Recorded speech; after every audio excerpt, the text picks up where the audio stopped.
கர்த்தருக்கு பிரியமான சகோதர சகோதரிகளே, பழைய ஆண்டிலே பழைய ஏற்பாட்டிலே சிறிய புத்தகத்தை பார்த்தோம்.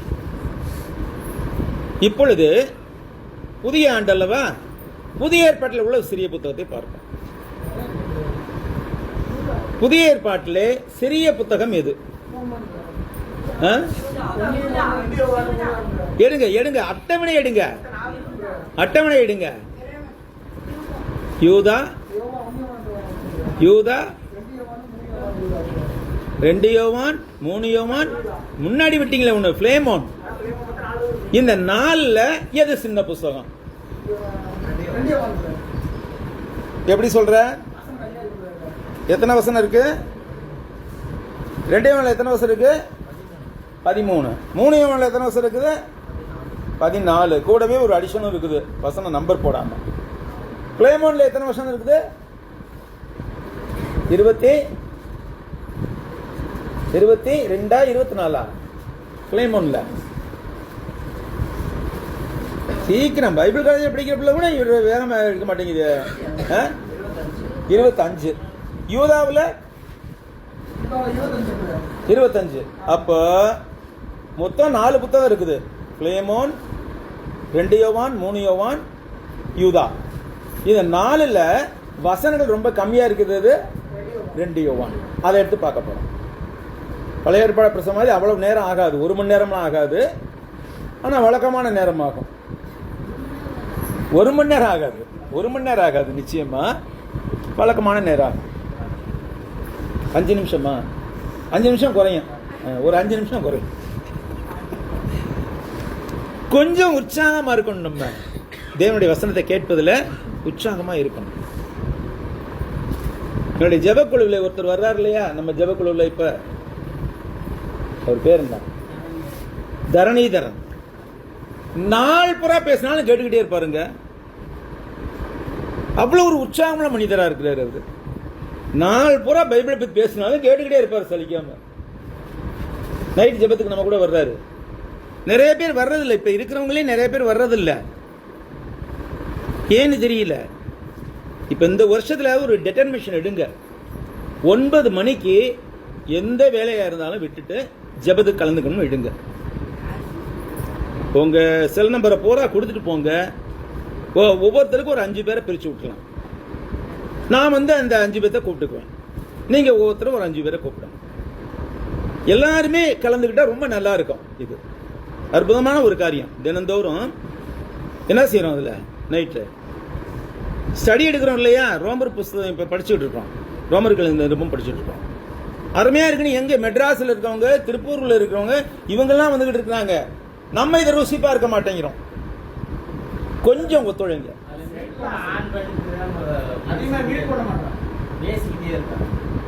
அதை கண்ட்ரோல் பண்ணுவோம், நம்ம கண்ட்ரோல் பண்ணுவோம். நம்ம அதுக்காக விட்டுறக்கூடாது இல்லையா? இப்ப சின்ன பிள்ளைய வந்தாக்க தொந்தரவு பண்ணிக்கிட்டு தான் இருக்குது. அதுக்காக சின்ன பிள்ளைகளை வீட்டில் விட்டு வந்துடலாமா?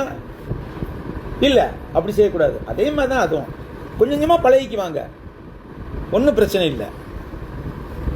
நம்ம சொல்லுவோம், அதை அவங்க கற்றுக் கொடுப்போம். இப்போ அக்காவெல்லாம் வீட்டில் போட முடியாது, ஆனால் தனியாக ஒரு ரூம்ல போய் உட்காந்துக்கலாம். அதை செய்யலாம். ரைட், நம்ம அதை அப்புறம் பார்ப்போம்.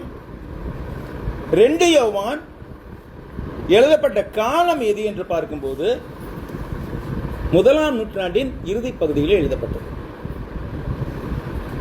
இதை எழுதினவர் யார்? அப்போஸ்தலனாகிய யோவான். அதே பதிலே இருக்கு. அப்போஸ்தலனாகிய யோவான் எழுதின 2ஆம் நிருபம். புதிய ஏற்பாட்டிலே பவுலுக்கு அடுத்தபடியாக அதிக புத்தகங்களை எழுதியவர் இந்த யோவான் தான். பவுல் ஏறக்குறைய 13 நிருபங்கள் எழுதியிருக்கிறார். அதற்கு அடுத்தபடியே யோவான் தான். யோவான் சுவிசேஷம் எழுதியிருக்கிறார். 1 யோவான், 2 யோவான், 3 யோவான் நிருபங்கள் எழுதியிருக்கிறார். அப்புறம் வெளிப்படுத்தின விசேஷம் எழுதியிருக்கிறார். மொத்தம் 5 புத்தகங்கள் எழுதியிருக்கிறார். ஆனா இவர் எழுதின காலங்கள் எல்லாம் பார்க்கும்போது கிறிஸ்தவர்கள் மிக மிக உபத்திரப்பட்டுக் கொண்டிருந்த காலம். யோவான் சுவிசேஷம் தவிர மற்ற புத்தகங்கள் 1, 2, 3 யோவான் நிருபங்கள், வெளிப்படுத்தின விசேஷம், இதெல்லாம் எழுதப்பட்ட காலங்கள் பார்க்கும்போது டொமிஷியன் என்ற ராஜாவின் காலத்தில் கிறிஸ்தவர்கள் மிகுந்த உபத்திரவத்திலே தத்தளித்துக் கொண்டிருந்த நேரம். அதனால எல்லாத்தையுமே அடையாள குறிப்புகளாக தான் எழுதியிருக்கிறார். அதை கிறிஸ்தவர்கள் படிக்கும்போது அது கிறிஸ்தவங்க புரிஞ்சுக்குவாங்க, எல்லாம் ஊழியக்காரங்க விலைக்கு சொல்லிடுவாங்க. ரோமானியர்கள் படிச்சு பார்த்தாங்கன்னாக்கா, ரோமானியர்கள் படை வீரர்களோ அல்லது ரோமானிய ராஜாவோ அல்லது அதிகாரியோ படிச்சு பார்த்தாங்கன்னாக்கா அவனுக்கு ஒன்றும் புரியாது. நீ என்னடா எழுதுறேன், தூக்கி போடுறாங்கிட்டு அப்படிங்கிற மாதிரி போயிடும். ஏன்னா அது தேவையாக இருந்தது. அவர் எழுதின எல்லாமே சிம்பாலிக் லாங்குவேஜில் எழுதியிருக்கிறார். இன்னும் ஒன்று, இந்த யோவான் கர்த்தராகிய இயேசுவின் மரணத்தின் போது இயேசுவின் சிலுவையில் ஏறியிருந்த 2 பேர்ல ஒருவர். இவரும் யார் இன்னொருத்தர் கூட இருந்தது. அப்போஸ்தலர்ல இவர் ஒருத்தர் தான் இருந்தார். மற்றபடி பெண்கள் இருந்தார்கள். இயேசுவின் தாய் இருந்தார்கள், மற்ற பெண்களையும் விட்டுருந்தாங்க கொஞ்சம்.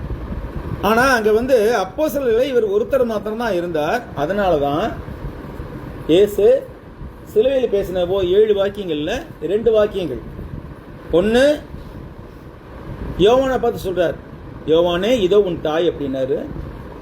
அடுத்து தன்னுடைய தாயை பார்த்து அம்மா இதோ உன் அம்மான்னு சொல்ல அவரு பெண்ணே அப்படின்னு தான் சொன்னார். பெண்ணுங்கிற வார்த்தைக்கு அம்மாங்கிற வார்த்தைக்கு வித்தியாசம் இருக்கு. அவர் தன்னுடைய தாயை அழைக்கிற இடத்துல எல்லாம் பெண்ணே என்று தான் கூப்பிட்டுருக்கார். மரியாதைக்குரிய வார்த்தை. பெண்ணாக்க மரியாதை இல்லாத வார்த்தை இல்லை. ஒரு சார் சொல்லுவார், இந்த கீரை விற்கிற பொம்பளை இருக்குல்ல அதை கூப்பிடுவோம், கீரைக்காரமான கூப்பிடுவோம் இல்லையா, அந்த மாதிரி கூப்பிட்டாரு. கிடையாது, அப்படி செய்யல. ஏன்னாக்கா மதிப்பு உள்ள வார்த்தைகள் மதிப்பில்லாத வார்த்தைகள் இருக்குது. இதுல இயேசு பேசின அரமாய்க்கு மொழியில அதுல பெண் என்பதற்கு உள்ள ஒரு இப்ப நான் இங்கிலீஷ்ல சொல்லும்போது மேடம் அப்படின்னு சொல்றோம் இல்லையா, அது மாதிரி ஒரு மதிப்புமிக்க வார்த்தையாக தான் சொன்னார். பெண்ணே இதோ உன் மகன் அப்படின்னு சொன்னார். அந்த நேரம் முதல் என்ன செய்தார் யோவான்? மரியாளை தன்னுடைய வீட்டிலே ஏற்றுக்கொண்டார். ஏங்க, யாக்கோபு, யூதா, யோசேப்பு, சீமோன் 3 பேர் இருந்தாங்க. 4 பேர் இருந்தாங்களே சகோதரர்கள் இயேசுவுக்கு. அவங்கள்ட்ட இந்த பொறுப்பை கொடுக்கலையே, யோவான்ட்ட தான் கொடுத்தார்.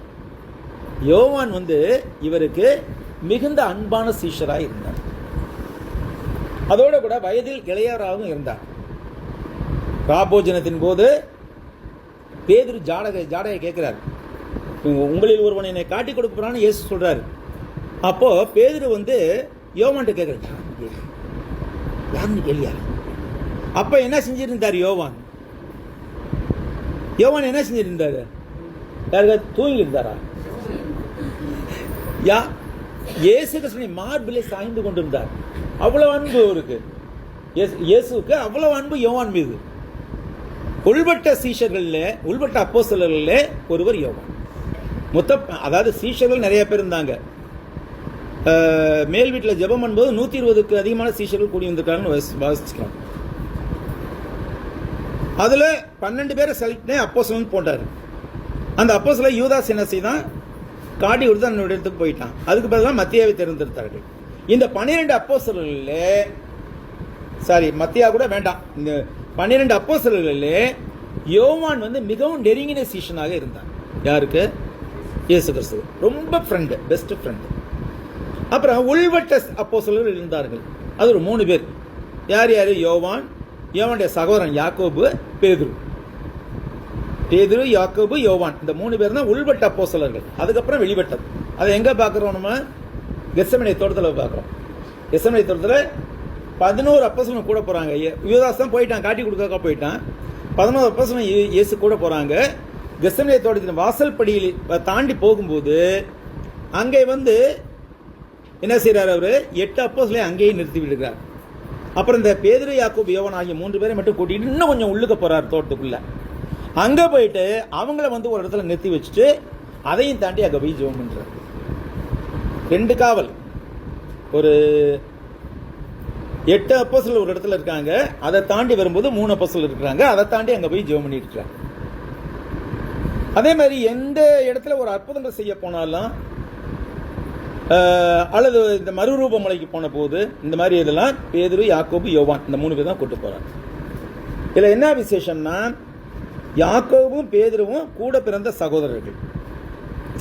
யாக்கோபும் யோவானும் கூட பிறந்த சகோதரர்கள். பேதுரு பக்கத்து ஊருக்காரு, பெத்சாயிதா ஊருக்காரு. ஆனா எல்லாருமே தொழில்முறை கூட்டாளிகள், மீனவர்கள் எல்லாருமே. இந்த காரியங்களை பார்க்கும்போது இயேசு கிறிஸ்து தன்னுடைய தாயை யோவான் வசத்திலே ஒப்புவித்து மரித்து போனார். பிறகு உயிரோடு வந்தார், காட்சி கொடுத்தார், அப்புறம் போயிட்டார், எங்க பரலோகத்துக்கு போயிட்டார். அதுக்கு பிறகு யோவான் தன்னுடைய கர்த்தருடைய கட்டளையை மீறாமல் இருப்பதற்காக எப்படியோ சில காரியங்களை செய்து, ஏன்னா 4 பேர் இருக்கிறாங்களே, தம்பிகள் 4 பேர் இருந்தாங்க இல்லையா, அவங்க விட்டுருவாங்களா, ஏன் நாங்க பார்த்துக்க மாட்டோமான்னு சொல்லியிருப்பாங்க இல்லையா.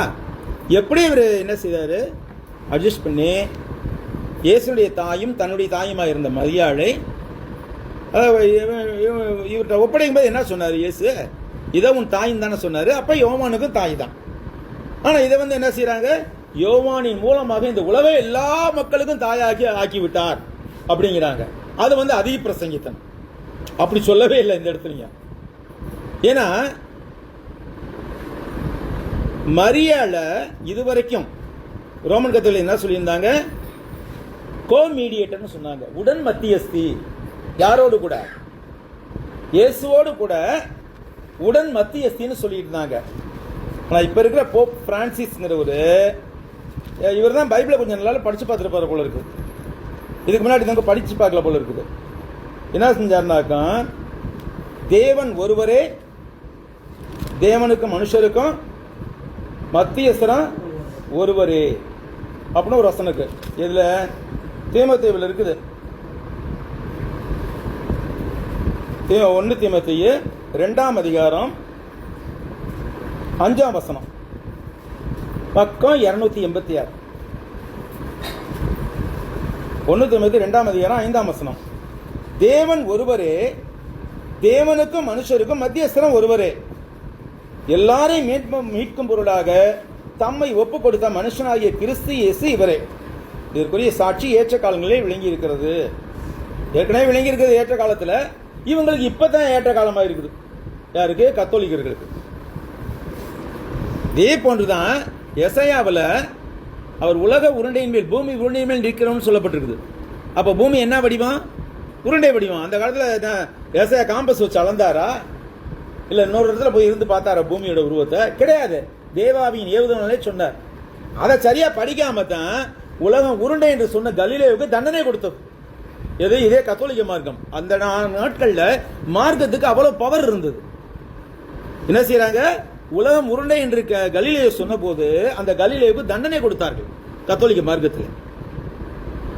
ஏன்னா பைபிளை படிச்சு பார்க்கலாம் அவங்க. அதே மாதிரி இந்த 1 தீமோத்தேயு 2ஆம் அதிகாரம் 5ஆம் வசனத்திலே தேவன் ஒருவர், தேவனுக்கு மனுஷருக்கு மத்தியஸ்தரம் ஒருவரே, இயேசு கிறிஸ்து தான் அவர்னு சொல்லுது இல்லையா. அந்த வசனம் இப்பதான் படிச்சிருப்பார் போல இருக்கு பிரான்சிஸ். என்ன சொல்றாரு, மரியாள் உடன் மத்தியஸ்தி கிடையாது. அப்ப மரியாளுக்கு இதுவரைக்கும் கொடுத்த மதிப்புலாம், அவ்வளவு பெரிய மதிப்புலாம் தேவையில்லை அப்படின்னு. பெண்களை மதிக்கிறோம் நம்ம, அதிலே முக்கியமாக மரியாதை நம்ம மதிக்கணும். ஏன்னாக்கா இந்த உலகத்திலே மீட்பர் வருவதற்கு ஒரு காரணமாக இருந்தவர்கள் அவர்கள். மதிக்கிறது வேற, அவங்களை கொண்டு போய் தேவனுக்கு இணையா வச்சுக்கிட்டு தேவதாய் அப்படின்னு சொல்றது வேற. தேவனுக்கு ஒரு தாய் இருக்க முடியுமா? தேவனுக்கு ஒரு தாய் இருக்க முடியுமானால் அவர் பிறக்கணும், பிறந்து சாகணும் இல்லையா. கிறிஸ்து பிறந்தது உண்மையிலே பிறப்பா அல்லது வருகையா? அவர் ஏற்கனவே இருந்தவருங்க, பிதாவோடு இருந்தவர், மாமிச வடிவிலே வந்தார். வார்த்தையானது மாமிசமானது. அவங்களே சொல்றாங்க, வார்த்தையானது மாமிசமாகி நம்முடைய கூட வாசமாக இருந்தது. பழைய திரிகால ஜெபத்தில் சொல்லுவாங்க. இப்ப அந்த மூவேளை ஜெபத்தை வார்த்தை மனு உருவானார், நம்மிடையே குடிக்கொண்டார்னு மாத்திக்கிட்டாங்க. நான் சின்ன பிள்ளைல சொல்லியிருக்கேன், அதெல்லாம் வார்த்தையானது மாமிசமாகி நம்முடைய கூட வாசமாக இருந்தது. அதெல்லாம் சுத்தமான பைபிள் வார்த்தைகள்.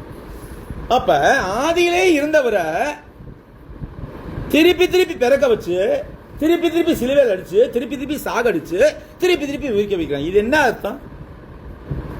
இது பைத்தியக்காரத்தனம். இதே யோவான்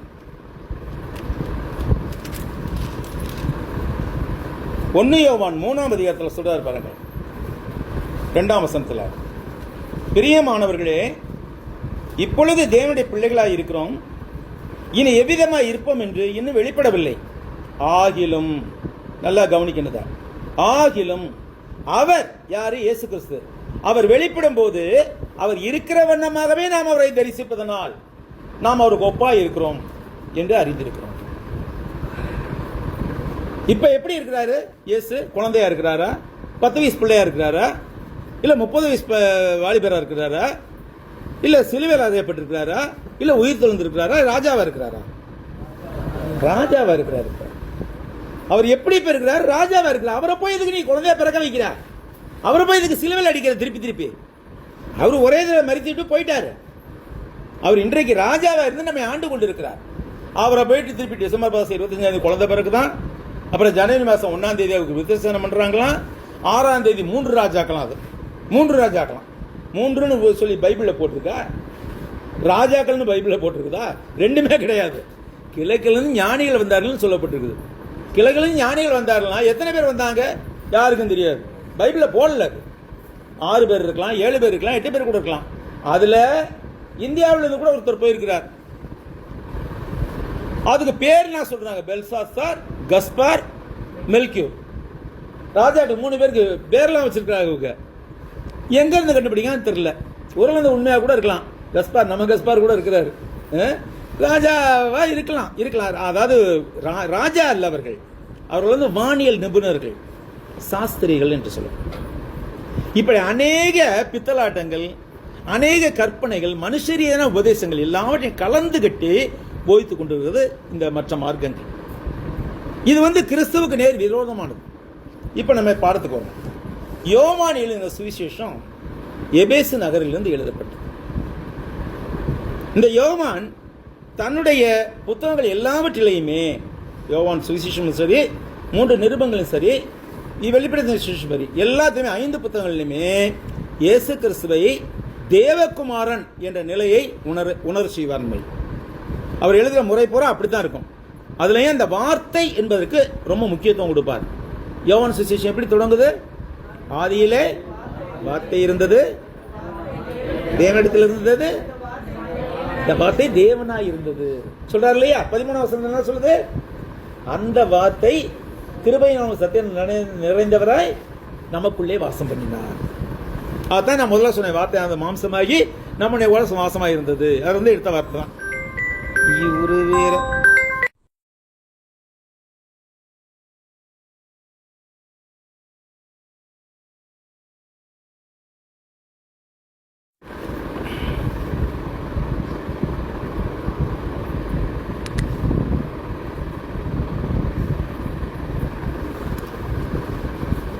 யோவான் இயேசு கிறிஸ்துவை தேவகுமாரன் என்று அறிவிப்பதிலே மிக மிக வலிவாய் இருந்தார். சந்தேகமே கிடையாது. இப்ப இந்த நிருபத்தில் கூட பாருங்களேன், நமக்குள் நிலை நிற்கிறதும் என்றென்றைக்கும் நம்மோடு இருப்பதுமாகிய சத்தியத்தின் நிமித்தம் நான் மாத்திரமல்ல, சத்தியத்தை அறிந்திருக்கிற யாவரும் சத்தியத்தின்படி நேசித்திருக்கிறவளும் தெரிந்து கொள்ளப்பட்டவளமாய் இருக்கிற அம்மாளுக்கும் அவளுடைய பிள்ளைகளுக்கும் மூப்பனாகிய நான் எழுதுகிறதாவது. அது யாருங்க அந்த அம்மாளு? தெரிந்து கொள்ளப்பட்ட அம்மாளுக்கு நான் எழுதுறேங்கிறார். இதை குறித்து அன்றைய நாள்ல இருந்து இந்த நாள் வரைக்கும் மிகுந்த வாதம் நிலவி கொண்டுதான் இருக்கிறது. 2 வகையாக பேசுகிறார்கள் அறிஞர்கள், வேத அறிஞர்கள். அம்மாள் என்பது ஒருவேளை ஒரு குறிப்பிட்ட ஒரு பெண்மணியாக இருக்கலாம். அவங்க சபையில ஊழியத்திலே பங்கு பெற்ற ஒரு பெண்மணியாக இருக்கலாம். கெங்கிரியா சபைக்கு ஊழியக்காரியான பெபேயாலே வாழ்த்துங்கன்னு சொல்றாருல குருந்தியர்கள் இருக்கும்போது, அப்படின்னா என்ன அர்த்தம்? ஊழியக்காரினா அவங்க ஊழியம்லாம் செஞ்சாங்களா? அதாவது பெண்களுக்குரிய கடமையை செய்து கொண்டிருந்தார்கள். பெண்களுக்குன்னு சில கடமைகள் இருக்குது சபையில, ஆண்களுக்குன்னு கடமைகள் இருக்குது. பாருங்க, சில இடங்கள் என்ன செய்வாங்க, பெண்களை பேசவே கூடாது அப்படிங்கிறாங்க. பேசவே கூடாதுன்னு சொல்றாங்க இல்லையா? அப்படின்னா என்ன செய்யக்கூடாது? அவங்க பாட்டும் பாடக்கூடாது. பாட்டு உபதேசம் பண்றது இல்லையா? பாட்டு உபதேசம் பண்ணால காணாத ஆட்டின் பின்னே கத்தர் கண்ணீருடன் அலைந்தார்னா எந்த அடிப்படையில் வருது? அது பைபிள் வசந்த அடிப்படையில் தான் வருது. அதை எப்படி பெண்கள் பாடலாம்? பாடவும் கூடாது, பெண்கள் பேசவே கூடாதுன்னா இப்ப சபை வாசல்ல என்ன செய்யணும்? அவங்களுக்கு வாயில ஒரு பிளாஸ்டரை ஒட்டி விழுக்கணும். இப்ப நம்ம வாசம் இல்லையா? பைபிள் வசனம் வாசம் இல்லையா? ஒருத்தர் மாத்தி ஒருத்தர் வாசம் இல்லையா? ஒருத்தர் வாசிக்கிறாரு, நம்ம ஆண்கள் பெண்கள் எல்லாம் சேர்ந்து அந்த வசனம். இது தப்புன்னு சொல்றாங்க சில பேர். பெண்கள் வாயை திறந்து அப்படி பேச விடக்கூடாது சபையில் அப்படிங்கிறாங்க. இது ரொம்ப பிற்போக்கான ஒரு காரியம். அந்த அளவுக்கு தேவன் வந்து கண்டிதம் பண்ணலத. என்னுடைய பைபிள் காலேஜ்லையும் அது சொல்லித்தான் கொடுத்தாங்க. நான் தொடக்கத்தில் வந்து அப்படி சொல்லி இப்பயும் சொல்லி கொடுத்துருக்காங்களா, பேசவே கூடாதுன்னு சொல்லி கொடுக்குறாங்கல்ல. பேசவே கூடாதுன்னா பாடவும் கூடாதுங்க. இதெல்லாம் தமிழ்நாடு கூட போட்டுங்கிறதுக்காக நான் பேசுறேன், வேற ஒன்றும் இல்லை. பெண்கள் பேசவே கூடாதுனாக்க பாடுறதும் தப்பு. ஏன்னா பாடல்கள் என்ன அடிப்படையில் வருது? பைபிள் உபதேசத்தின் அடிப்படையில் தானே வருது. அப்ப ஒருவருக்கு ஒரு பாடி என்ன செய்யணும்? ஒருவருக்கு ஒருவர் போதித்து புத்தி சொல்லுகிறோம். வசனம் இருக்கு இல்லையா, சங்கீதம் ஞானப்பாட்டுகள் கீர்த்தனையினாலும் ஒருவருக்கு ஒருவர் புத்தி சொல்லுங்கள் அப்படிங்கிறது. அப்ப ஒருவருக்கு ஒரு புத்தி சொல்லுகிற விஷயமான பாடுதல் என்பதை பெண்கள் செய்யலாமா? பாடவே கூடாது இல்ல. அப்ப வெளியிலே சபைக்கு வெளியிலேயே ஒரு பிளாஸ்டிக்கை வச்சு பிளாஸ்டிக்கை ஒட்டி விட்டு உள்ளுக்கு அனுப்பணும். அப்படியே சொல்றது பைபிள். பெண்கள் செய்ய வேண்டிய வேலைகள் இருக்குது, ஆண்கள் செய்ய வேண்டிய கடமைகள் இருக்குது. பெண்கள் அதுக்குன்னு இந்த அளவு தரை மட்டும் தாழ்த்திக்கிட்டு இருக்க கூடாது. அது வந்து ரொம்ப தவறான காரியம். எல்லாரும் சேர்ந்து பாடும்போது பாடுறாங்க, இன்னொன்னு வசனம் வாசிக்கும் போது எல்லாரும் சேர்ந்து வாசிக்கும் போது வாசிக்கிறாங்க. தனியா ஒண்ணு வந்து பிரசங்கம் பண்றது. சபையில பெண்கள் பேசாது இருக்கட்டும்னா என்ன அர்த்தம்? என்ன அர்த்தம் அது? அப்ப பேசவே கூடாதுன்னு அர்த்தமா? எல்லாம் யோசிச்சு பாருங்க. சபையில பெண்கள் பேசக்கூடாதுன்னா ஆண்கள் தான் பேசணும்னா என்ன அர்த்தம்? பிரசங்கம் பண்றத சொல்றாங்க, பிரசங்கம் பண்றத மட்டும்தான் சொல்றாங்க. இது இந்த வசனத்தை கான்டெக்ஸ்டோடு பல பேர் புரிஞ்சுக்கிறதே இல்லை. அதான் காரணம். நான் இதை வலியுறுத்தது காரணம் வந்து இது தமிழ்நாடு கூட போக போகுது, ஒரு பெரிய கலட்டாவாக போகுது. அதுக்கு தான் நான் சொல்றேன். பிரியமானவர்களே, நம்ம ரோமர்கள் பைபிள் ஸ்டடி எடுத்துக்கிட்டு இல்லையா, அதில் யார் வசனம் வாசிக்கிறா? யாரையா வாசிக்கிறா? எங்க அந்த ஆளை காண போயிடுச்சா? அநேக நாள் வந்து ஸ்னேகா தான் வாசிக்கும் இல்லையா? ஸ்னேகா, அன்சியா, ராணி, இந்த மாதிரி பெண்கள் தான் வாசிக்கிறாங்க வசனம். என்ன தப்பு? வசனத்தை வாசிக்கிறது தப்பு இல்லை, அதை எடுத்து பிரசங்கம் பண்றோம் இல்லையா, அதை செய்யக்கூடாது. பெண்களுக்கு அந்த உரிமையை கொடுக்கல தேவன். ஆனா பிரசங்கமும் பண்ணலாம் பெண்கள். எங்க பெண்கள் மாத்திரம் கூட்டம் இருக்கு இல்லையா, அங்க பிரசங்கம் பண்ணலாம். இன்னும் ஞானஸ்தான படுத்தப்படாத குடும்பங்களுக்கு போறீங்க, பைபிள் ஸ்டடி இருக்கு, அங்க ஆண்கள் இருக்கிறாங்க, நீங்க தாராளமா பேசலாம் அந்த இடத்துல பைபிள. இதெல்லாம் புரிஞ்சு படிச்சுக்கிறதுல பல பேர் இன்னும் பிற்போக்கத்தனமாவே இருக்கிறாங்க. அவங்க தான் என்ன சொல்றது, பெண்கள் பேசக்கூடாது, பெண்கள் வசனம் வாசிக்க கூடாது அப்படிங்கிறது. பிரியமானவர்களே, நம்ம வந்து வேதாகமத்திற்கு புறமானவர்கள் அல்ல, வேதாகமத்துக்கு எதிரானவர்கள் அல்ல. ஆனால் வேதம் பேசுகின்ற இடத்துல பேச வேண்டும், வேதம் மௌனமாக இருக்கிற இடத்துல நாமும் மௌனமாக இருக்க வேண்டும். சபைகளில் உங்கள் பெண்கள் பேசாதிருக்க கடவர்கள்னா என்ன அர்த்தத்தில் சொல்லுது? அந்த அர்த்தத்தை புரிஞ்சுக்கணும். அதை புரிஞ்சுதான் பேசவே கூடாது அப்படின்னு சொல்லக்கூடாது. அது தவறான ஒரு காரியம். சில பேர் சொல்றாங்க, இப்ப நான் பிரசங்கத்தை கேள்வி கேட்கறேன் இல்லையா, கேள்வி கேட்டு நீங்க பதில் சொல்றீங்க இல்லையா, இதுல கேள்வி கேட்டு பதில் சொல்றீங்க. பெண்கள்லாம் பதில் சொல்றாங்க, பேசுறாங்க சபையில, அவங்களுக்கு வாய் எதுக்கியா இருக்குது? அப்புறம் அது வந்து தவறான ஒரு காரியம். அதை நிறைய பேர் வந்து புரிஞ்சுக்க மாட்டேங்கிறாங்க. அதாவது உபதேசம் செய்யவும் புருஷர் மீது அதிகாரம் செலுத்தவும் நான் பெண்களுக்கு உத்தரவு கொடுக்கறதில்லை. அதான் சொல்றாரு. உபதேசம் பண்ணக்கூடாது, எங்க ஆண்கள்லாம் இருக்கிற இடத்துல உபதேசம் பண்ணவும் புருஷன் மீது அதிகாரம் செலுத்தவும் நான் ஸ்திரீகளுக்கு உத்தரவு கொடுக்கறதில்லை அப்படிங்கிறார். அவ்வளவுதான் சொல்றாரே தவிர மற்றபடி வாய் மூடி மௌனியா இருக்கும்னு சொல்லவே இல்லை. சரி, எங்கெங்கயோ போகுது, டைம் ஆயிரும், பார்ப்போம். இங்க தெரிந்து கொள்ளப்பட்ட அம்மாள் என்பது ரெண்டு வகையாக விளக்கம் கொடுக்கப்படுகிறது. ஒன்னு வந்து உண்மையிலே யாராவது ஒரு பெண்ணை குறிக்கலாம், அவருடைய பிள்ளைகளை குறிக்கலாம். அந்த பெண் வந்து சபை ஊழியத்தில் முன்னெடுத்து நடத்தி செல்வதாக இருந்திருக்கலாம் சொல்லப்படுது. இன்னொன்று, ஆனால் கடைசி வசனத்தோட நம்ம இதை ஒப்பிட்டு பார்க்கும்போது, அதாவது 13ஆம் வசனம், தெரிந்து கொள்ளப்பட்ட உம்முடைய சகோதரின் பிள்ளைகள் உமக்கு வாழ்த்து சொல்கிறார்கள் அப்படிங்கும் போது இவர் வந்து ஒரு சபையில இருந்து இன்னொரு சபைக்கு எழுதுகிறார். சபையை வந்து பெண்ணாக உருவப்படுத்துகிறார். அதை புரிஞ்சுக்கணும். ஏன்னா இந்த காலம் எப்படி காலம், வேத கலாபனை காலம். அந்த நாட்களிலே டொமிஷனுடைய ஆளுகையிலே கிறிஸ்தவர்கள் மிக மிக துன்பப்பட்டு கொண்டிருந்த வேலை. டொமிஷன் என்ன செய்தான், தன்னுடைய சிலையை ஒவ்வொரு பட்டணத்திலும் ஒவ்வொரு கிராமத்திலையும் வைத்து பட்டணத்து தாசில்தாரையோ அல்லது கிராம நிர்வாக அதிகாரியோ அங்கே உட்கார வைப்பான். அந்த கிராமத்தில் அல்லது பட்டணத்தில் இருக்கிற எல்லாரும் வந்து என்ன செய்யணும், அந்த சிலைக்கு பூ போட்டு அந்த சிலையை வணங்கிட்டு அவர்கிட்ட ஒரு சர்டிஃபிகேட் வாங்கிட்டு போகணும் எல்லாரும். அப்படி செஞ்சால் தான் அந்த வருஷம் முழுவதும் அவர் வந்து பொருட்களை வாங்கவோ விற்கவோ முடியும். இது கிறிஸ்தவர்களுக்கு ரொம்ப கஷ்டமா இருந்துச்சு, அவங்க செய்யறது இல்லை.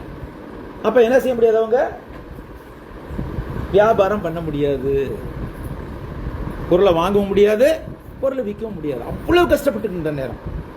அதனால இவர் வந்து அம்மாள் அம்மாள்னு சொல்றது வந்து சபையை குறிக்குது அப்படின்னு சொல்லி சில அறிஞர்கள் சொல்லுகிறார்கள். அது ஏற்ற வகையில் தான் இருக்கிறது. அம்மாளும் அவளுடைய பிள்ளைகளும் அப்படின்னாங்க சபையும் சபையில் உள்ள விசுவாசிகள். சபையை வந்து ஒரு அம்மாள் அப்படின்னு சொல்றாரு, சபையில் உள்ள விசுவாசிகளே அந்த அம்மாளுடைய பிள்ளைகள்னு சொல்றாரு அப்படின்னு சொல்லப்படுது. இது ஒரு ஏற்புடைய விளக்கமாக தான் இருக்குது. அம்மாளுக்கும் அவருடைய பிள்ளைகளுக்கும் மூப்பனாகிய நான் எழுதுகிறதாவது, பிதாவாகிய தேவனாலும் பிதாவின் குமாரனாய் இருக்கிற கர்த்தராகிய இயேசு கிறிஸ்துவினாலும் கிருபையும் இரக்கமும் சமாதானமும் சத்தியத்தோடும் அன்போடும் கூட உங்களோடு இருப்பதாக. நல்ல கவனி இந்த வசனத்தை.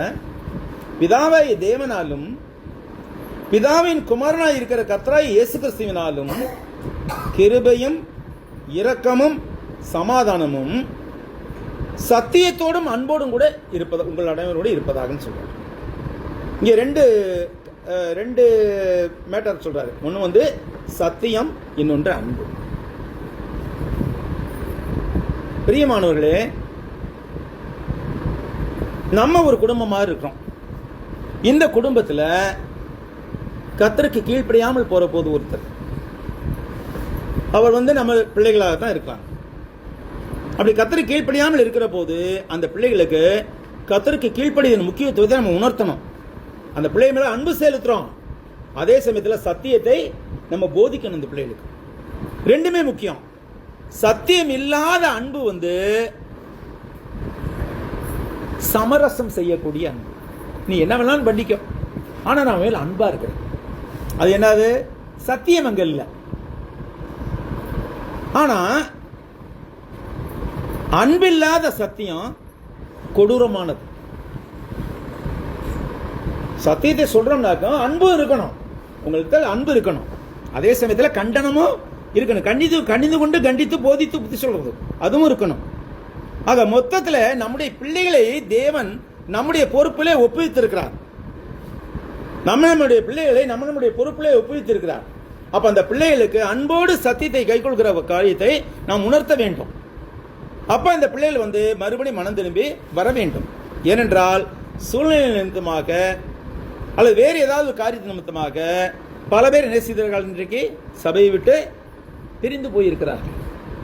அப்படிப்பட்ட நபர்களுக்கு, அப்படிப்பட்ட பிள்ளைகளுக்கு நாம் சத்தியத்தை போதித்து உணர்த்தும் போது, அவர்களுக்கு அன்போடு நாம் சொல்லுகின்ற போது நிச்சயமாக அவர்கள் வருவார்கள். இந்த உலகம் நிலையானது அல்ல. இந்த உலகமும் அது நிச்சயம் ஒளிந்து போயிடும். இப்ப நம்ம பிள்ளைய நிறைய உணர்ந்திருப்பாங்க, அதை எல்லாருமே நம்ம பிள்ளை எல்லாருமே உணர்ந்திருப்பாங்க. ஆனாலும் கூட திருப்பி சபைக்குள்ளாக வருவதற்கு கொஞ்சம் தயக்கமா இருக்கு.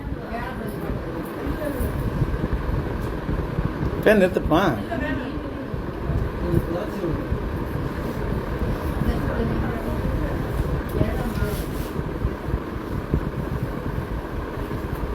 ஆக இந்த உலகத்திலே வாழ்கின்ற போது இந்த உலக வாழ்க்கை வந்து அந்த உலக வாழ்க்கைக்கு நம்மை தயார் செய்து கொள்கிற ஒரு வாழ்க்கை.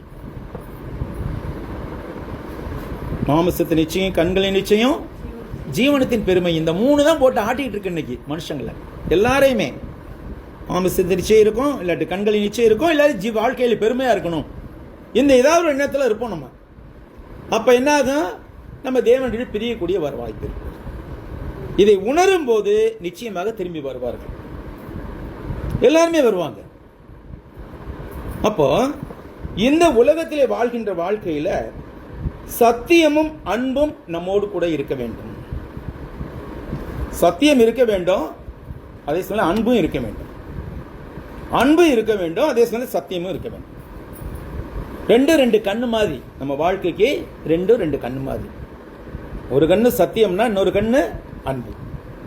அப்போ பிதாவினால் நாம் பெற்ற கற்பனையின்படியே உங்களுடைய பிள்ளைகளில் சிலர் சத்தியத்தில் நடக்கிறதை நான் கண்டு மிகவும் சந்தோஷப்பட்டேன். ஏன்னா நம்ம அமளியினர் சபைக்குன்னு எழுதப்பட்ட மாதிரி தெரியும் இந்த வசனம் எனக்கு. பாருங்க, பிதாவினால் நாம் பெற்ற கற்பனையின்படியே உங்களுடைய பிள்ளைகளில் சிலர், யாரு? சபையில் இருக்கிற சிலர் சத்தியத்தின்படி நடக்கிறார்கள் என்று கேள்விப்பட்டு நான் சந்தோஷப்பட்டேன் அப்படிங்கிறார். அப்படின்னா என்ன அர்த்தம்? எல்லாரும் சத்தியத்தின்படி நடக்கல, சிலர் மட்டும்தான் நடக்கிறாங்க சத்தியத்தின்படி, பல பேர் ஓடி போயிட்டாங்க அப்படின்னா அர்த்தம். அது அதான் சொன்னேன், நம்ம அமளியினர் சபைக்குனே எழுதப்பட்ட வசனமாக இருக்குது. இப்பொழுதும் அம்மாளே, நாம் ஒருவரில் ஒருவர் அன்பு கூற வேண்டும் என்று உமக்கு புதிய கற்பனையாக எழுதாமல் ஆதி முதல் நமக்கு உண்டாயிருக்கிற கற்பனையாக எழுதி உண்மை வேண்டிக் கொள்கிறேன். நாம் ஒருவரில் ஒருவர் அன்பு கூற வேண்டும் என்பது நான் புதுசா எழுதல. யார் சொன்னது? அதை இதே யோவான் எழுதியிருக்காரு. நீங்கள் ஒருவர் ஒருவர் அன்பு கூற வேண்டும் என்பதே நான் உங்களுக்கு கொடுக்கிற புதிதான கட்டளைன்னு சொன்னார். அவர் இயேசு கிறிஸ்து கொடுத்த புதிதான கட்டளைய திருப்பி நான் சொல்றேன், நான் புதுசா சொல்லல அப்படிங்கிறார். ஒருவர் அன்பு கூற வேண்டும் என்று உமக்கு புதிய கற்பனையாக எழுதாமல் ஆதி முதல் நமக்கு உண்டா இருக்கிற கற்பனையாக எழுதி உண்மையை வேண்டிக் கொள்கிறேன். ஆதி முதல் எந்த ஆதி முதல்? எந்த ஆதி முதல்? ஆதாம் எவள் ஆதி முதலா? இல்ல, அப்ப எல்லாம் இல்லையே. இவரு யோவான் சபையின் ஆதி முதல், சபையின் ஆதி முதல் அல்லது இயேசு போதிக்க தொடங்கினார் இல்லையா, அந்த ஆதி முதல் என்று வைத்துக் கொள்ளலாம்.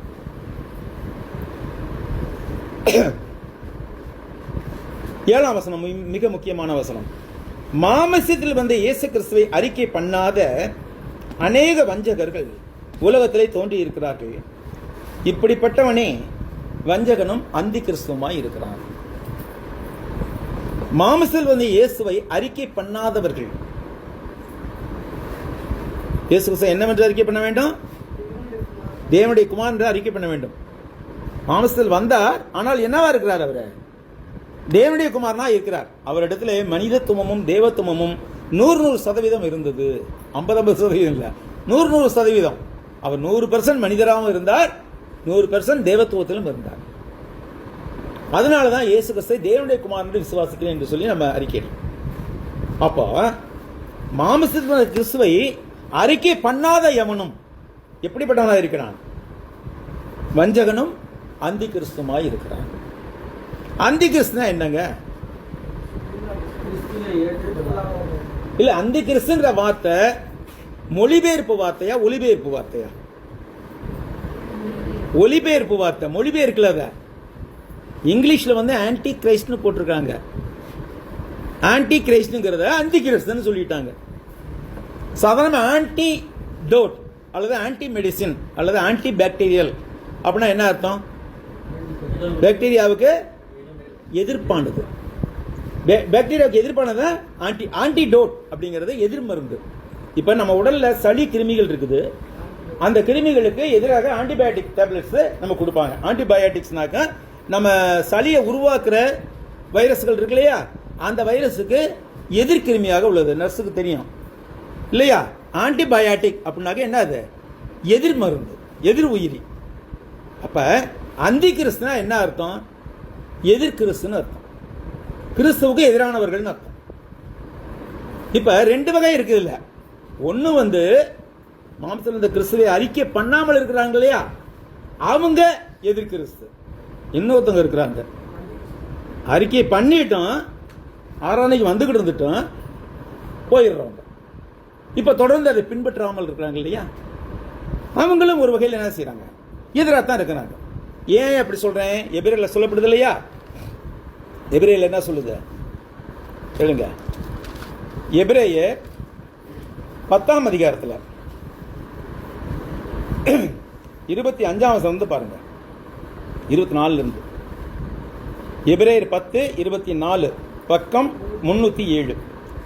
மேலும் அன்புக்கும் நற்கிரியைகளுக்கும் நாம் ஏவப்படும்படி ஒருவரை ஒருவர் கவனித்து சபை கூடி வருதலை சிலர் விட்டு விடுகிறது போல நாமும் விட்டு விடாமல் ஒருவருக்கு ஒருவர் புத்தி சொல்ல கிடக்கும். நாளானது சமீபித்து வருகிற எவ்வளவாய் பார்க்கிறீர்களோ அவ்வளவாய் புத்தி சொல்ல வேண்டும். அடுத்த வசனம் ரொம்ப கண்டிப்பான வசனமா இருக்கு. சத்தியத்தை அறிவை அடைந்த பின்பு நாம் மனப்பூர்வமாய் பாவம் செய்வர்களாய் இருந்தால் பாவங்கள் நிமித்தம் செலுத்தத்தக்க வேறொரு பலி இனிராமல் நியாய தீர்ப்பு வரும் என்று பயத்தோடு எதிர்பார்க்குதலும் விரோதியை பட்சிக்கும் கோபாக்கினையுமே இருக்கும். மோசையுடைய பிரமாணத்தை தள்ளுகிறவன் இரக்கம் பெறாமல் 2-3 சாட்சிகளின் வாக்கினாலே சாகிறானே, தேவனுடைய குமாரனை காலின் கீழ் மிதித்து தன்னை பரிசுத்தம் செய்த உடன்படிக்கையின் இரத்தத்தை அசுத்தம் என்று எண்ணி கிருபையின் ஆவியை நிந்திக்கிறவன் எவ்வளவு கொடிதான ஆக்கினை பாத்திரவானா இருப்பான் என்பதை யோசித்துப்பார். இது எப்ப எல்லாம் நம்ம செய்யறோம்? தேவனுடைய குமாரனை காலின் கீழ் மிதித்து நம்மை பரிசுத்தம் செய்கிற உடன்படிக்கையின் இரத்தத்தை அசுத்தம் என்று எண்ணி கிருபையின் ஆவியை நீதிகளா எப்பொழுதுதான் இருக்கிறோம்? ஆராதனையில கர்த்தருடைய பந்தியில கலந்துக்காம இருக்கும்போது நம்ம அப்படிதான் இருக்கிறோம். இது இந்த வசனம் ஆராதனையில கர்த்தருடைய பந்தியில கலந்துக்காத ஒவ்வொருவருக்கும் இது அப்ளிகபிள். ஞானஸ்நானம் பெற்றோம், நல்லா ஓடணும், ஒரு தரம் பிரவசிக்கப்பட்டோம், பரம இதை ருசி பார்த்தோம். ஆனா இப்ப என்ன செய்யறோம்? பின்வாங்கி போயிட்டோம். பின்வாங்கி போவானால் அவன் மேல ஆத்மா பிரியமாயிராதுங்கிறார் ஆண்டவர். எவ்வளவு கடுமையான வசனங்கள் இதெல்லாம். இன்னும் பேதுரு கூட சொல்லுவார், ஒரு முறை பிரகாசிக்கப்பட்டு பரம இவை ருசி பார்த்தவர்கள், சாரி அது இல்ல, பேதுரு 1 பேதுரு 2:20 கர்த்தரும் இரட்சகருமாய் இருக்கிற இயேசு கிறிஸ்துவை அறிகிற அறிவினாலே உலகத்தின் அசுத்தங்களுக்கு தப்பினவர்கள் மறுமனைகளில் சிக்கிக்கொண்டு ஜெயிக்கப்பட்டால் அவர்களுக்கு பின்னிலைமை முன்னிலைமை கேடுள்ளதாக இருக்கும். பிரியமான, இது எவ்வளவு ஒரு பயங்கரமான ஒரு காரியமா இருக்கும். நமக்கு என்ன கஷ்டம்? அதுல கர்த்தருடைய பந்தியில கலந்துக்கிறதுல என்ன கஷ்டம்? ஒண்ணு, அருகில் இருக்கிற சபைக்கு போய் என்ன செய்யலாம்? நம்ம 5 காரியங்களையும் செய்யணும். ஏன்னா சபையை ஆராதனைகள் 5 காரியங்கள் செய்யணும். ஆராதனை என்ன செய்யணும்? ஜெபம் இருக்கணும், பாடல் இருக்கணும், தேவ செய்தி இருக்கணும், கர்த்தருடைய பந்தி இருக்கணும், காணிக்கை கொடுத்துட்டு இருக்கணும். இந்த 5 பாவமும் ஒழுங்கா செஞ்சாதான் அது ஆராதனை. எத்தனை பேர் கூடி செய்யலாம்? 2-3 பேர் கூட செய்யலாம். முதல்ல சபை தொடங்கின போது 2 பேர் தான், அது 2 பெண்கள் தான் இருந்தாங்க. ஜெனட்டும் அசம் 2 பேர் தான் பெண்கள் இருந்தாங்க. அவங்களுக்கு நான் போய் பிரசங்கம் பண்ணியிருந்தேன். ஆராதனை ஃபுல்லாவே நடத்துவேன். தொடக்கத்திலிருந்து பாட்டுல இருந்து ஜெபத்துல இருந்து பிரசங்கம், கர்த்தருடைய பந்தி, காணிக்கை எல்லாமே ரெகுலரா செய்வோம். அதான் முறை. 3 பேர் தான் இருந்தோம். ஞானஸ்நானம் வாங்கினவங்க 3 பேர் தான் இருந்தோம். ஆனா அருமையா சபை நடந்துட்டு இருந்துச்சு. மொத்தமா வந்துட்டு இருந்தாங்க. அப்புறமேல கொஞ்சமா கூடினாங்க. அப்புறம் கடைசியில இப்போதைக்கு ஒரு கலைஞ நிலைமையில இருக்குது. மறுபடியும் வரும், எனக்கு தெரியும். இன்றைக்கு தேவன் தொட்ட ஆத்மாக்களை விட்டுவிட மாட்டார். அது நிச்சயமா வரும். பிரியமானவர்களே, இந்த 5 காரியங்களையும் எங்காவது ஊழியக்காரர் இடத்துல போய் செய்யணுமா? தேவையில்லை. நீங்க இருக்கிற வீட்டிலேயே செய்யலாம். பக்கத்தில் யாராவது ஒருத்தர் இருந்தாங்கனாக்கா அவங்களையும் கூப்பிட்டுக்கலாம். உதாரணத்துக்கு சொன்னோம்னாக்க, கோயம்புத்தூர்ல அருமையான கிறிஸ்தவ இருக்காப்புல, சாரா இருக்குது. எழுத்த வீட்டில் வினோத் இருக்கான், வினோத்துடைய மனைவி இருக்காங்க இல்லையா? இந்த 4 பேர் சேர்ந்து அங்கே ஆராதிக்கலாம்ல. 4 பேர் சேர்ந்தாவே சபை தானே. அந்த மாதிரி தான் சொல்றேன் நான். நீங்க இருக்கிற ஒண்ணு உங்க வீட்லயே ஆராதிக்கலாம், ஒன்னும் தப்பே இல்லை. நீங்க போய் எங்கேயாவது இடத்துல போய் தான் ஆராதிக்கணும் அவசியம் இல்லை. இங்க வீட்டில் தானே ஆராதிச்சுட்டு இருக்கோம். அதே மாதிரி நீங்க இருக்கிற வீட்டிலே ஆராதிக்கலாம். கணவன் மனைவி 2 பேரா சேர்ந்து கூட ஆராதிக்கலாம், அது தப்பே இல்லை. ஆராதிச்சு காணிக்கை எடுத்து வைக்கணும் தனியா. அதை என்ன செய்யலாம்? நம்ம இங்க வரும்போது எல்லாத்தையும் காணிக்கையை ஒப்பு கொடுத்துடலாம். ஏன்னா 5 பாவம் உருப்படியாக செய்யப்படும் இல்லையா? அதனால இந்த காரியம் சாதாரணமானதல்ல. நான் போன பிரசங்கத்தையே சொன்னது மாதிரி, நம்ம எங்க இருக்கிறோம், எங்க இருந்தோம் அப்படிங்கிற நினைப்பு நமக்குள்ள வந்துருச்சுனாக்க நம்ம கர்த்தரை விட்டு விலகவே மாட்டோம். உலக காரியங்கள் அற்ப காரியங்கள், ஆனா கர்த்தருடைய காரியமோ நித்தியமானது. இங்க பாருங்க என்ன சொல்றாரு, மாம்சத்தில் இருந்த இயேசு கிறிஸ்துவை அறிக்கை பண்ணாத அநேக வஞ்சகர்கள் உலகத்திலே தோன்றி இருக்கிறார்கள். இப்படிப்பட்டவனே வஞ்சகனும் அந்தி கிறிஸ்துமாய் இருக்கிறான். உங்கள் செய்கைகளின் பலனை இழந்து போகாமல் பூர்ண பலனை பெறும்படிக்கு எச்சரிக்கையாயிருங்கள். நம்ம செய்யற ஒவ்வொரு செயலுக்கும் பலன் உண்டா இல்லையா?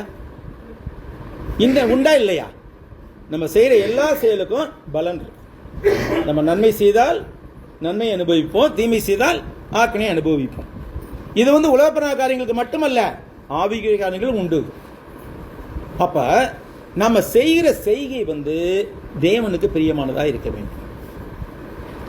அநேக வசனங்கள் இருக்கிறது, அதெல்லாம் இப்போ சொல்றதுக்கு நேரம் இல்லை. ஏற்கனவே வந்து நேரம் கடந்துருச்சு, மணி 1:05 தான் இருக்கு. அதில் சீக்கிரமாக முடிக்கலாம். உங்கள் செய்கைகளின் பலனை இழந்து போகாமல் பூரண பலனை பெறும்படிக்கு எச்சரிக்கையாக இருங்கள். நீங்கள் செய்கிற ஒவ்வொரு செயலுக்கும் ஆண்டவர் நிச்சயமா என்ன செய்வார்? பலன் கொடுப்பார். அப்போ பூரண பலனை பெறும்படியாக நம்ம என்ன செய்ய? எச்சரிக்கையாக இருக்க வேண்டும். அப்போ ஆராதனையில் கலந்துக்கிறோம்னாக்கா ஆராதனையில் முழுமையாக கலந்துக்கணும். இப்போ நம்ம வீட்டில் ஆராதிக்கிறது வேற, இங்கே ஒரு சபையாக கூடி வர்றோம். அப்போ சபையாக கூடி வரும்போது முழு ஆராதனையும் கலந்துக்கணும். 9 மணிக்கு தொடங்க, 8:30 மணிக்கு தொடங்குனா 8:07 வந்துடணுங்க. அப்போ தான் நம்ம முழுமையாக கலந்துக்க முடியும். அப்படி வரும்போது ஏன்னா அது நம்ம 8:30க்குன்னு நம்ம தான் நிர்ணயித்தோம் டைமை. நம்மளே 9 மணிக்கு வந்தால் என்ன அர்த்தம் இல்லை? அப்போ இது மாதிரி நம்ம வந்து ஒரு சபையில் ஒரு ஒழுங்கு கிரமமும் செய்யப்பட வேண்டும். அது 2 பேர் இருந்தாலும் சரி, 20 பேர் இருந்தாலும் சரி, 200 பேர் இருந்தாலும் சரி, எல்லாமே சபை தான். கிறிஸ்துவின் உபதேசத்திலே நிலைத்திராமல் மீறி நடக்கிற எவனும் தேவனை உடையவன் அல்ல. கிறிஸ்துவின் உபதேசத்தில் நிலைத்திராமல் மீறி நடக்கிற யாரும் தேவனை உடையவர்கள் அல்ல. அவர் உபதேசம் சொல்லியிருக்காருல்ல கிறிஸ்து, அனைவரும் இதை வாங்கி உண்ணுங்கள், இது உங்களுக்காக கையளிக்கப்பட என்னுடைய சரீரமாக இருக்கிறது, அனைவரும் இதில் வாங்கி பருகுங்கள், இது உங்களுக்காக பயன்படுகிற புதிய முடிக்கூடிய ரத்தமாக இருக்குன்னு சொல்லியிருக்காரு இல்லையா? அதில் பங்கு பெறணும் இல்லையா ஒவ்வொரு வாரமும்? அதானே அவருடைய கற்பனை. அதில் ஒவ்வொரு வாரம் பங்கு பெற்றாகணும். ஞானஸ்நானம் பெற்றுக்கொண்ட ஒவ்வொரு வாரம் பங்கு பெற்று ஆக வேண்டும் கர்த்தருடைய பந்தியில். அது இல்லைன்னா நமக்கும் தேவனுக்கும் இடையில டச் விட்டு போகும். நம்ம 1000 காரணம் சொல்லலாம், அதெல்லாம் எடுப்படாது. தேவனுக்குன்னு ஒரு நேரத்தை ஒதுக்கணும். நம்ம வாழ்க்கையில் எவ்வளவு கேள்விகள் செய்யறாங்க. ஒரு நாளைக்கு 24 மணி நேரம் இருக்குது. இந்த 24 மணி நேரம் யாருங்க கொடுத்தது உங்களுக்கு? எனக்கு உங்களுக்கு யார் கொடுத்தது? தேவன் தானே கொடுத்தாரு. தேவன் கொடுத்தது வந்து அவருக்கு ஒரு பங்கு கொடுக்க முடியாதா? அப்படி என்ன வெட்டி சாச்சிட போறோம்? நம்ம அப்படித்தான் சாச்சு என்னத்தை மிச்சம் வச்சிருக்கோம்? இதை யோசிச்சு பார்க்கணும். தேவனுக்குன்னு ஒரு காரியத்தை கொடுத்துட்டு மிச்ச வேலையில நம்ம செய்யணும். அது மிக முக்கியமானது. ஒருவன் உங்களிடத்தில் வந்து இந்த உபதேசத்தை கொண்டு வராமல் இருந்தால் அவனை உங்கள் வீட்டிலே ஏற்றுக்கொள்ளாமலும் அவனுக்கு வாழ்த்து சொல்லாமலும் இருங்கள். இதுதான் வந்து தேவனுடைய மெய்யான உபதேசம். ஆனால் தேவனுடைய கள்ள உபதேசங்களை சொல்வதற்கு இன்னைக்கு நிறைய ஆட்கள் இருக்கு. ஆனால் கள்ள உபதேசம்னா உண்மையான உபதேசமாக தெரியறதுக்கும் வாய்ப்பு இருக்கு. ஏன்னா நான் ஏற்கனவே சொல்லியிருக்கேன், ஹாங்காங்கில் 100 ரூபா நோட்டு அடிச்சாங்களாம், நம்ம ஊர் 100 ரூபா நோட்டை ஹாங்காங்கில் அடிச்சாங்களாம் அந்த காலத்தில். அப்போ அந்த 100 ரூபா நோட்டையும் இந்த கவர்மெண்ட் அடிச்ச 100 ரூபா நோட்டையும் வச்சு பார்த்தாக்க இந்த கவர்மெண்ட் அடிச்சது தான் கள்ள நோட்டு சொன்னாங்களாம். ஹாங்காங் அடிச்சா அப்போ அவ்வளோ பெர்ஃபெக்டாக இருந்துக்கலாம். அந்த மாதிரி இன்னைக்கு பார்த்தீங்கன்னாக்க கள்ள உபதேசம் செய்கிறவருடைய உபதேசம் தான் எல்லாம் இனிக்குது பல பேருக்கு. ஆனால் பிரியமானவர்களே, நாம வந்து 28 ஆண்டுகளாக ஆராய்த்து கொண்டிருக்கிறோம். 1 வருஷம் 2 வருஷம் இல்லை, 28 வருஷம் ஆராய்ச்சிட்டு. நமக்கு நன்றாகவே தெரியும் எது நல்ல உபதேசம் எது கள்ள உபதேசம் நமக்கு நல்லாவே தெரியும். அப்படி நம்ம வந்து ஒருவன் உங்களிடத்தில் வந்து அதாவது போதகராக ஊழியராக வருகிறேன் அப்படின்னு சொல்லி வர்றவர் இந்த உபதேசத்தை கொண்டு வராமல் இருந்தால் அவனை உங்கள் வீட்டில் ஏற்றுக்கொள்ளாமலும் அவனுக்கு வாழ்த்து சொல்லாமலும் இருங்கள். அப்படி மீறி வாழ்த்து சொன்னா என்ன ஆயிடுவான்? அவனுக்கு வாழ்த்து சொல்லுகிறவன் அவனுடைய துர்க்கிரியைகளுக்கு பங்காளி ஆகிறான், பங்குள்ளவனாகிறான். அவன் செய்கிற துர்க்கிரியை நமக்கும் பங்கு கிடைக்கும். கள்ள உபதேசங்கள் செய்கிற கள்ள ஊழியர்கள் செய்கிற துர்க்கிரியில நமக்கும் பங்கு கிடைக்கும். உங்களுக்கு எழுத வேண்டிய காரியங்கள் அநேகம் உண்டு. காகிதத்தினாலும் மையினாலும் எழுத எனக்கு மனதில்லை. அப்ப ஸ்லேட் பென்சில் எழுத போறாரா? காகிதம் மையினாலும் எழுத எனக்கு வாய்ப்பு இல்லை, எனக்கு எழுத மனதில்லை. உங்களுடைய சந்தோஷம் நிறைவாக இருக்கும்படிக்கு உங்களிடத்தில் வந்து முகமுகமாய் பேசலாம் என்று நம்பி இருக்கிறேன். அப்ப யாருக்கு தான் எழுதியிருக்கிறார்? இதை இன்னொரு சபைக்கு தான் எழுதியிருக்கிறார் இல்லையா? இதுல புரியுது இல்லையா? உங்களுக்கு எழுத வேண்டிய அநேக காரியங்கள் உண்டு. காகிதம் மையினாலும் அவைகள் எழுத எனக்கு மனதில்லை. உங்களுடைய சந்தோஷம் நிறைவாக இருக்கும்படிக்கு உங்களிடத்தில் வந்து முகமுகமாய் பேசலாம் என்று நம்பி இருக்கிறேன். இப்போ முகமுகமாக பேசலாம் உங்களிடத்தில். உங்களிடத்துல ப்ளூரல் தானே, சிங்கிள், உன்னிடத்தில் இல்லையில, உங்களிடத்தில் வந்து பேசலாம். அப்ப அடுத்த வசனத்தை இன்னும் தெளிவாக தெரியும். தெரிந்து கொள்ளப்பட்ட உங்களுடைய சகோதரியின் பிள்ளைகள் உமக்கு வாழ்த்து சொல்லுகிறார்கள். இங்க இருக்கிற சபை, எபேசுல இருக்கிற சபையினுடைய சகோதரிகள் வந்து உங்களுக்கு வாழ்த்துக்கள் சொல்லுகிறார்கள். அப்ப ஒரு சபையில இருந்து இன்னொரு சபைக்கு எழுதியிருக்கிறார். இவர் மூப்பராக இருந்த சபையில இருந்து இன்னொரு சபைக்கு எழுதியிருக்கிறார். இதை வந்து ரோமர்கள் புரிஞ்சுக்க கூடாதுங்கிறதுக்காகத்தான் இப்படி அடைமொழி அம்மாளு அப்படின்னு ஒரு வார்த்தையை என்ன கொடுத்துருக்காரு, இது அடைமொழியாக கொடுத்துருக்காரு. இந்த 2 யோவான் நிருபம் வந்து உங்களுக்கு பல உணர்த்துதல்களை கொடுத்திருக்கும் நான் நம்புகிறேன். கர்த்தர் தாமே உங்களை ஆசீர்வதிப்பாராக. இருவருடைய புத்தாண்டில் நாம் வந்து உண்மையிலேயே ஆண்டவருக்கு பிரியமான ஒரு வாழ்க்கையை வாழ நாம் முடிவு செய்வோம். ஆண்டவருடைய பரிசுத்த ஆராதனையில் வாரந்தோறும் தவறாமல் கலந்து கொள்வோம். கர்த்தர் தாமே நம்மை ஆசீர்வதிப்பாராக. நன்றி சகோதரர்களே.